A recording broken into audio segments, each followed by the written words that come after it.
শুভ দুপুর বন্ধুরা। আজ দুপুরে কি রান্না করলাম চলো দেখিয়ে দিই। কালকের মাংস ঠাংস খেয়েছি, আজকের একদম হালকা পাতলা রান্না করেছি। তো প্রথমেই বলেছিলাম দিদিরা কালকে ছিল তাই মাংস ঠাংস করেছি, আজকেরও আছে, আজকের একদম হালকা পাতলা করেছি। চলো দেখিয়ে দিই। প্রথমেই রয়েছে দেখো গামলিতে সাদা ভাত, সাথে এই যে একদম হালকা করে পটল দিয়ে আলু দিয়ে আদা জিরে বাটা দিয়ে একদম পাতলা আর কি মাছের ঝোল, রুই মাছের ঝোল। ঝোলের কালারটা কিন্তু খুব সুন্দর এসছে। এক গামলি করে নিয়েছি। আর এদিকে রয়েছে ডাল দিয়ে, মুগ ডাল বড়ি দিয়ে লাউ দিয়ে একটা ঘন্ট। এর আগে এই রেসিপিটা আমি করেছিলাম, দিয়েছিলাম, এটা বেশ ভালো লাগে ভাতের সাথে খেতে। আর এদিকে অল্প একটু ভেন্ডি সেদ্ধ করেছি।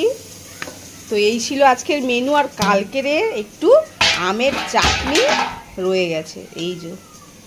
এই ছিল আজকের মেনু।